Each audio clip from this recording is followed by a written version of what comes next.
Părintele nostru Ceresc, în numele Domnului Iisus, că avem parte de harul acesta, ne da sănătate în trupurile noastre și putere ca să putem fi prezenți în casa de rugăciune.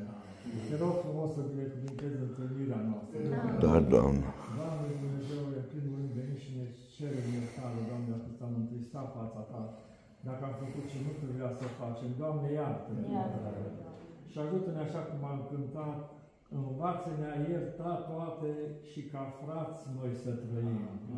Ajută-ne, Doamne, ca leantul acesta al dragostei, al unității, să se manifeste și în biserica Ta, Doamne. Doamne, îndură-te de noi, Doamne, ai milă, nu ne lăsa să cădem de oboseală, Doamne. Te rog frumos, Doamne Dumnezeule, să primești închinarea care ți-o aducem, Doamne. Te rog frumos să ne învrednicești să stăm la această masă de dragoste, Doamne, să ne facem cu cercetare de inimă, Doamne, și astfel să ne apropiem de trupul și sângele Domnului Iisus. Doamne, mă rog și pentru frații și surorile care ar fi dorit să vină și nu pot din motive de sănătate. Ai milă și îndurare și de el, Doamne. Întindeți mâna Ta milostivă de medic peste fiecare în parte, acolo unde se află. Amin. Doamne, îndură-te, Doamne, ai milă, Doamne. Amin. Numai mila și îndurarea și bunătatea Ta sunt acelea care încă mai țin pământul acesta, țin etera aceasta în viață, Doamne. Că răzvrătirea oamenilor ajung la curne, Doamne. Auzim de războaie, de vechi de războaie, de cutremure, de furtuni, Doamne.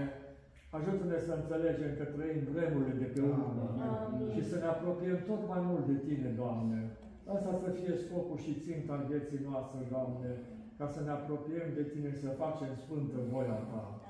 Te rog frumos, o Doamne Dumnezeule, să privești cu milă și îndurare și spre aceia care au făcut legământ cu Tine și au căzut de pe cale. Îndură-te, Doamne, ridică-i, Doamne, și nu-i lăsa să se piardă cu lumea aceasta, Doamne.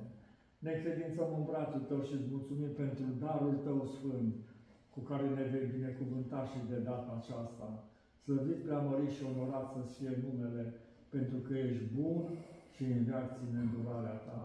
Toată slava, cinstea și închinarea să fie a Tatălui, a Fiului și a Duhului Sfânt în veci de veci. Amin. Amin.